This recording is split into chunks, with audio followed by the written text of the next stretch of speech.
Le débat aurait dû nous permettre de répondre aux questions parfaitement légitimes et très précises que des oppositions ont soulevées. Des oppositions qui, parce qu'elles ont respecté la démocratie en choisissant de déposer des amendements qui portent sur le fond, ont été, in fine, privées du débat auquel elles avaient droit.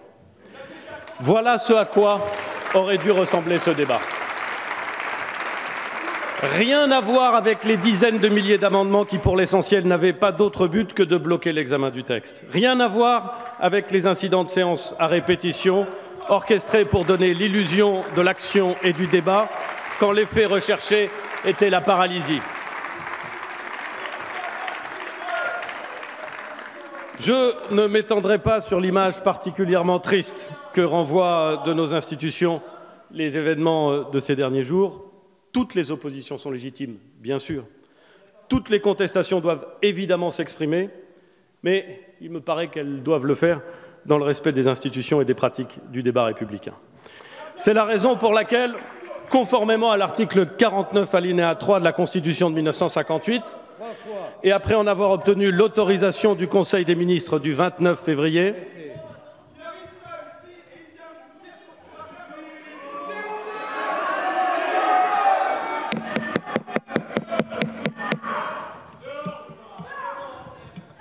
Continuez, Monsieur le Premier ministre. Tout le monde garde son calme, personne ne répond aux provocations. Je disais donc. Et si vous persistez, la situation sera évoquée devant le bureau. Vous avez la parole, Monsieur le Premier ministre. Je disais donc que c'était la raison pour laquelle, conformément à l'article 49 alinéa 3 de la Constitution de 1958 et après en avoir obtenu l'autorisation du Conseil des ministres du 29 février, j'ai décidé d'engager la responsabilité du gouvernement sur le projet de loi instituant un système universel de retraite.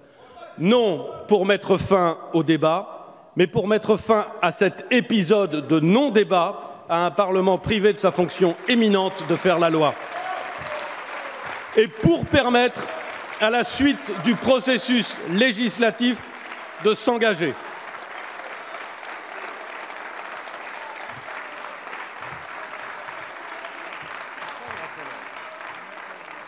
Nous le savons bien, mesdames et messieurs les députés, bien souvent le recours à l'article 49 alinéa 3 de la Constitution a été utilisé par des gouvernements obligés de faire face à l'hostilité de leur majorité sur un texte de loi ou sur une ligne politique. C'est arrivé. Ce n'est pas le cas aujourd'hui. Cette majorité, dont la diversité est une chance, s'est engagée lors des élections législatives de 2017 à créer un système universel de retraite, une des réformes les plus ambitieuses et les plus complexes, c'est vrai, de ces dernières années. Je suis pour ma part fier de cette majorité, fier de sa détermination et de sa mobilisation sans faille pour tenter de proposer un débat démocratique à la hauteur des enjeux.